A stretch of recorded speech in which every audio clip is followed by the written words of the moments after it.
A palavra de Deus, quando é vivida, torna-se a legítima defesa contra o diabo. Ele não pode nos acusar. O crente que não vive essa palavra fica desprotegido de sua cobertura espiritual.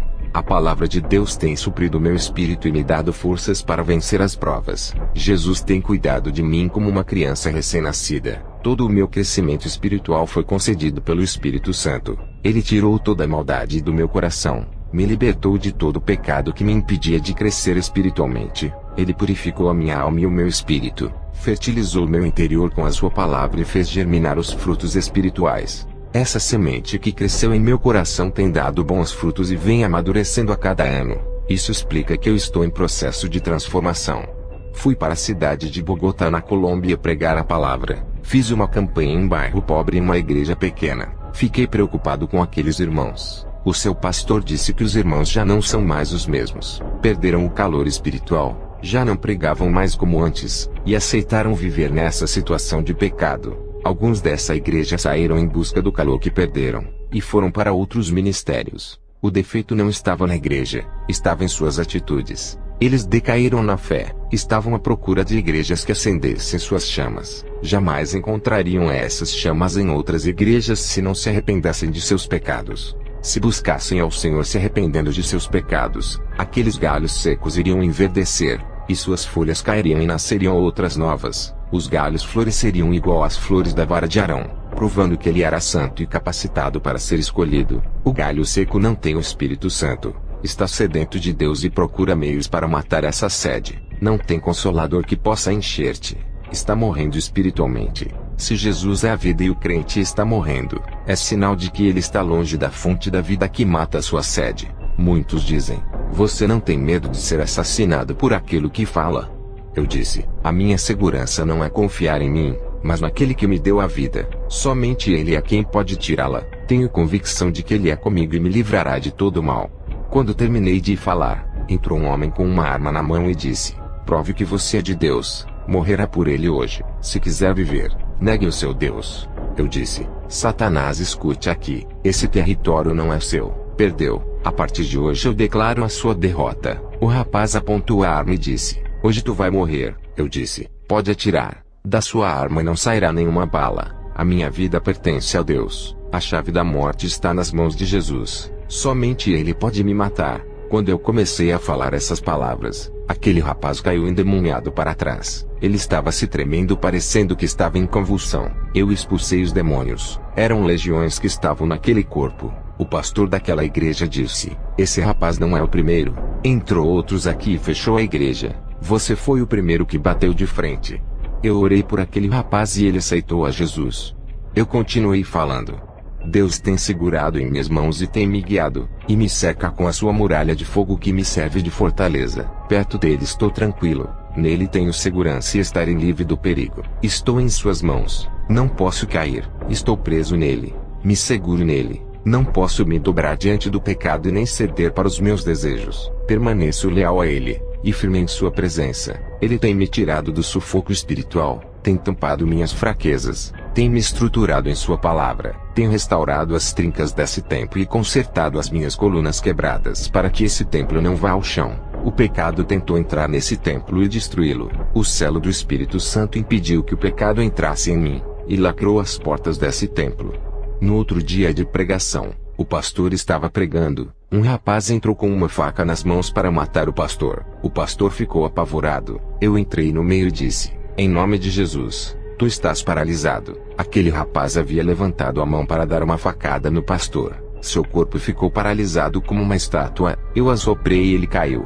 Expulsei o demônio. Aquele rapaz ficou livre. Mais um atentado de morte e mais um livramento de Deus. Através de Jesus, o meu conhecimento sobre o mundo se tornou diferente daquele conhecimento que eu tinha antes. Hoje vejo as pessoas com um olhar de misericórdia. Não é mais aquele olhar de desprezo, e sim um olhar de amor, um olhar de querer salvá-las. O olhar de Deus está em mim. O mundo é o retrato do pecado. Tudo o que acontece nele de ruim é a consequência do pecado. Se o mundo todo se arrependesse e não praticasse mais o pecado, não teria tanta maldade e catástrofes. Deixe Deus entrar nos seus sentidos, e deixa Ele criar os seus projetos do nada na sua vida. Compreenda Jesus, conheça Ele, mergulhe nas águas profundas espirituais, O Espírito Santo está vivo em seu corpo.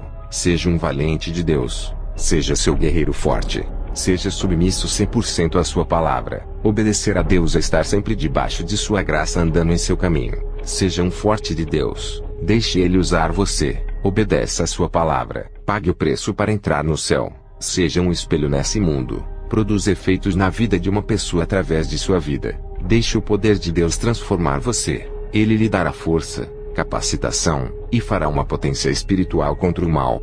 Depois do culto, eu fui para a casa do pastor. No dia seguinte, uma mãe aflita ligou para o pastor e disse: "Vem aqui na minha casa. Meu filho está louco." Na mesma hora recebi uma visão. Vi um rapaz moreno perto do computador vendo o Facebook. Um espírito maligno saía da página e entrava pelos olhos indo para sua mente ficando alojado em sua cabeça. O Senhor abriu mais a minha visão. Do outro lado do computador tinha um senhor conversando com esse rapaz. Ele amaldiçoava as fotos do rapaz e jogava feitiços do outro lado. Ele era um satanista que o rapaz conheceu na rede social. Fui na casa do rapaz que estava louco. Expulsei o demônio. Falei para ele não usar mais o Facebook. Ele disse que não iria mais usar e se converteu ali mesmo.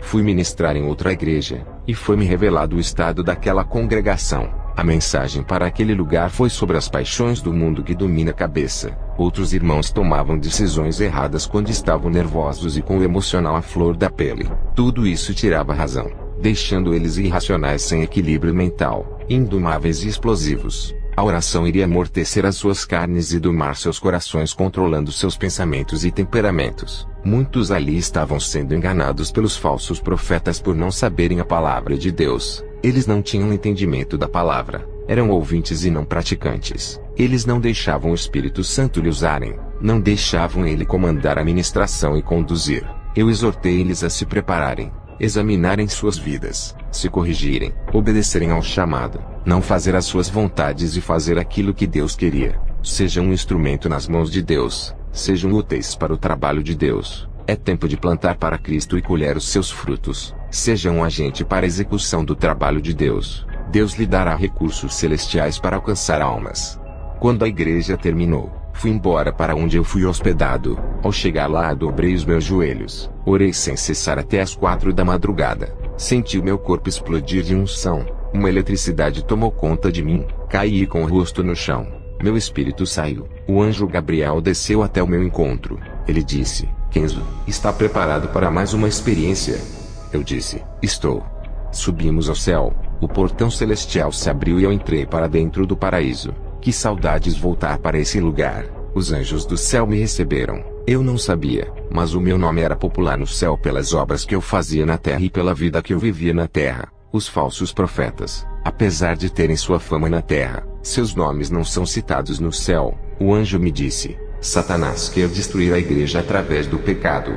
Diga para eles rejeitarem o mundo e o que Satanás lhe oferece. Diga para matarem a vontade da carne e seus desejos dos corações. Aqueles que estão em Cristo e vivem uma vida santa, nenhum mal lhe atingirá.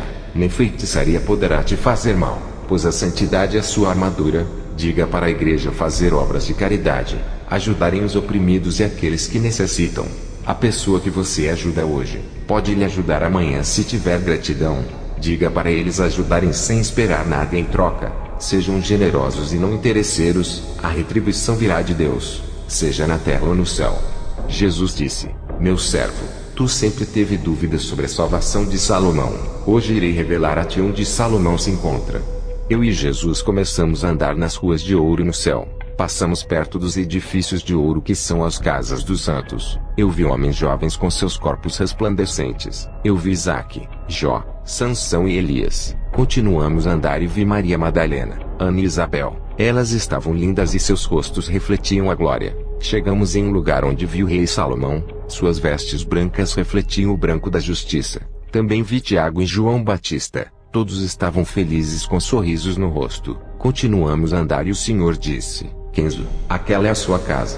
Ao olhar, eu vi um grande prédio de ouro. Depois entramos na sala das coroas. O Senhor me mostrou a minha coroa. Também vi as minhas vestes brancas, a qual eu vou me vestir quando eu for morar lá. Vi os meus galardões que eu juntei na terra através do meu trabalho para Cristo. Jesus me disse: "Estamos em um tempo onde muitos estão famintos espiritualmente. Eles não sabem como se alimentar. e procuram prazeres no mundo e não conseguem suprir suas necessidades espirituais com aquilo que é passageiro. O pecado pode alimentar a carne, não o espírito, e nada adiantará, pois o meu espírito se alimenta de mim e de minha palavra. Outros procuram falsas religiões e se alimentam de demônios e de pães imundos. Eles bebem das fontes de águas sujas e poluídas. Tudo isso causa mal-estar espiritual. Diga para minha igreja se esforçar na minha doutrina pura e santa, sem contaminação com filosofias vãs e teologias falsas. Muitos bispos e apóstolos tiveram suas mentes cauterizadas pela teologia. Não têm experiência com Deus. Vivem mortos na letra,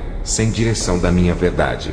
Apenas se baseiam em suas opiniões e pensamentos teológicos diferentes um do outro. Eles procuram a verdade em teologia dos homens. Não procuram a verdade em mim. Eu quero habitar neles através de meu espírito. Esses homens misturam a verdade de Deus com opiniões teológicas. Eles oferecem para as pessoas famintas uma meia verdade e uma meia mentira. Eles não procuram ter uma experiência com Deus e estão ligados com o mundo.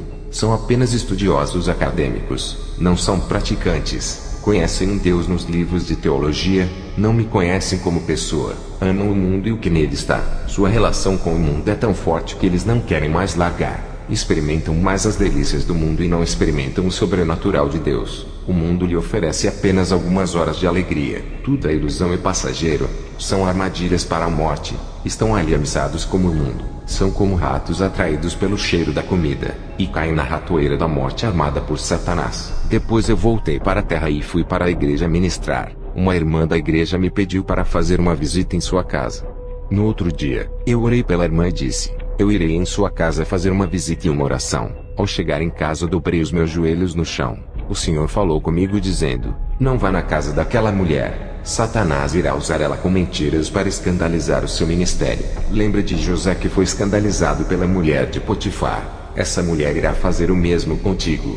No outro dia não fui para a casa dela. Ela veio me perguntar o porquê eu não fui. Eu disse que Deus não havia permitido. Quando acabei de ministrar, aquela irmã veio até mim e começou a me seduzir com palavras. Eu repreendi. Ela caiu endemoniada. Ela foi liberta do espírito de sedução. O Senhor Jesus me revelava que o diabo arma ciladas nesse mundo. Ele conhece o ponto fraco de todo mundo. Ele estuda cada pessoa e ataca nas fraquezas. Essa é a importância de sermos selados e termos a palavra reinando em nós, endurecendo os nossos corações para o pecado. Jesus disse que nós temos que ser mais ativos espiritualmente. Não podemos baixar a guarda e nem parar de orar. Se vacilarmos nessa reta final, todo o nosso trabalho e nossas obras que concluímos a longo prazo terá sido em vão. Eu tenho andado em várias igrejas. Tenho tido visões de uma mulher adormecida vestida de noiva dormindo em um sono profundo. Uma sonolência espiritual. Vamos sair dessa sonolência espiritual que não deixa vocês acordarem para a realidade do mundo espiritual. Esse sono não deixa vocês enxergarem os seus pecados. Não sabem mais diferenciar o certo do errado. Tudo é comum. O pecado é normal. Esse sono está tirando suas consciências daquilo que é espiritual. Seus olhos estão fechados para o pecado, e não se abrem para olhar para se corrigirem. Não sabem o que estão fazendo. Viraram pessoas sonâmbulas andando sem consciência das coisas. Andam em caminhos tortos pensando que estão na graça. Acordem. Vocês estão em uma guerra espiritual contra as forças do mal. Somente os fortes vencerão e os perdedores serão entregues para as legiões malignas. Serão presos e encarcerados no inferno. O galardão dos crentes perdedores são prisões e condenações eternas. Seu inimigo Satanás está tão perto de vocês, agindo diante de seus olhos, e vocês não acordam para ver. Ele já se infiltrou, e vocês ainda não sabem se é ele quem está agindo, pois perderam sua identidade de cristãos. Até quando homens iguais a mim irá alertá-los? Eu terei poucos anos aqui na terra, sou um idoso. Depois que eu partir para a glória, dificilmente outro se levantará no meu lugar para o alertar. O relaxamento espiritual está entrando, e isso abre aberturas no mundo espiritual para os demônios entrarem. Muitos já não ministram como antes. A unção não é a mesma. A sua comunhão com Deus está se rompendo aos poucos. Eles precisam de um renovo espiritual. Busque o avivamento do Espírito Santo. Vejo irmãos abatidos na hora da pregação. Não sentem alegria de falar de Jesus. Não deixam o Espírito Santo dissipar a tristeza e trazer a alegria. Seus rostos tristes na hora de ministrar revelam o seu estado de homens vazios por deixar os seus problemas sufocarem. Eles não deixam seus problemas fora e carregam para os dias de igreja. Não conseguem manter seus semblantes alegres e não transmitem alegria em suas ministrações. Eu não entendo por que não são felizes e alegres quando pisam seus pés dentro da casa de oração. Vocês têm o privilégio que o povo de Israel não tem. Eles rejeitaram o Messias e vocês pegaram para vocês. E mesmo assim com seus nomes escritos no livro da vida não estão contentes, deixando as provas abalarem as suas fés. Não sentem motivações por nada. Parece que vêm para a igreja obrigados. Jesus não quer isso. Ele não aceita sacrifícios imperfeitos. Peça para o Espírito Santo preencher vocês. Ele matará sua fome de felicidade, alegria, esperança e paz enchendo seus vazios. Eu cobro isso de vocês. Cobro também no meu ministério que está nos Estados Unidos. Sei que tenho que entregar o rebanho puro e sem mácula no dia do juízo. Não quero ser responsável por nenhuma alma que se perder e não se salvar. E quando eu estou triste eu dobro os meus joelhos e choro até ser consolado. O Espírito Santo me dá alívio e tira a minha dor. Quando me levanto, estou alegre. Subo no altar rindo como representante do Evangelho. Nunca subi no altar triste. Temos que ser fortes. Perdi o meu filho David. A morte traz dores. Nem tudo o que perdemos é um mal, pois a perda representa a transformação.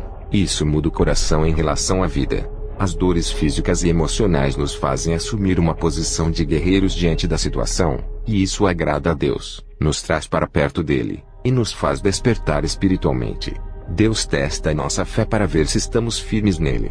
A nossa fé nele nos firma nele e nos faz enxergar a Cristo. Não conte seu problema a ninguém. Conte para ele. Somente ele pode resolver. Dobre os seus joelhos e fale com Deus. Descanse e ele resolverá. Não fique cobrando ele. Deus não se esquece de você. Mesmo que olhe para o seu problema e veja ele grande demais. Lembre-se de que você tem um Deus grande, e muito maior do que qualquer problema seu. Mesmo que seu problema seja longo e pareça que nunca vai passar, lembre-se, Jesus é o dono do tempo e determina tudo. Ele te dará a resistência de esperar e fará a sua paciência ser mais longa do que seu problema. A sua fé é mais forte do que todas as suas dificuldades. Quando eu conheci a Deus, foi nas maiores dificuldades da minha vida que enxerguei Ele dentro da fornalha comigo. Tive que entrar no mundo espiritual para conhecer a Deus e todo o seu plano. O Espírito Santo invadiu o meu ser de uma maneira que fiquei sensível ao seu toque. Minha sensibilidade espiritual ficou aguda, senti mais prazer de ficar em sua presença. Satanás apareceu para mim e tentou me desanimar. Ele disse que por mais que eu pregasse a santidade, amor, perdão e o arrependimento, por mais que eu conservasse essa doutrina não teria êxito mundial, pois ele me falou que criou falsas seitas como Mormons, Testemunhas de Jeová, Adventismo e outras seitas com aparência de igrejas caridosas e bondosas para contaminar a sã doutrina, e que era tarde demais para eu espalhar a doutrina verdadeira, pois ele estava multiplicando as suas seitas enganosas pelo mundo. Satanás foi embora e eu tive uma visão. Vi uma noiva de preto, uma falsa igreja sentada no trono e reinando. Uma voz me dizia: está multiplicando igrejas falsas. Irei buscar a minha verdadeira igreja antes que ela seja contaminada e enganada pelas falsas noivas, a noiva de Satanás. O Espírito Santo me revelou divisões dentro das igrejas, por causa de brincadeiras ofensivas que irritam o próximo e não respeitam o irmão que não gosta de brincadeiras. Vamos ser maduros para as coisas de Deus e crianças para a malícia desse mundo. Se acostumem a andar na doutrina. Sei que é difícil. Logo se acostumarão. Sejam viciados em orações todos os dias. Caiam nessa rotina espiritual. Vivam uma vida santa. Se viverem uma vida relaxada na presença do Senhor, ninguém dará crédito por suas palavras. Você é a palavra que prega, assim como Jesus é a palavra. Muitos vivem uma vida de pecado. Não ganham mais almas por escandalizarem o Evangelho. Caíram em descrédito por causa de seus testemunhos. Os falsos mestres, doutores da mentira, estão dentro das igrejas usando a própria palavra de Deus para enganar, como Satanás usou a palavra de Deus para enganar a Jesus no deserto. Se não estivermos revestidos com as armaduras da santidade, seremos presas fáceis. O diabo não se importa com crentes que buscam bênçãos materiais. O materialismo para o diabo não tem valor nenhum. É perecível. O diabo se importa com aquilo que é eterno. Os que buscam as coisas espirituais, quem busca morar no céu, coisas não perecíveis, tudo isso incomoda o diabo. Ele sabe o que perdeu, jogou sua herança fora, sabe o que é bom e não quer que consigamos o que ele já perdeu. Ele colocará obstáculos e impedimentos espirituais para vocês não crescerem espiritualmente. Para Satanás, é melhor que fiquemos ricos e milionários na terra se desviando, do que termos galardões no céu.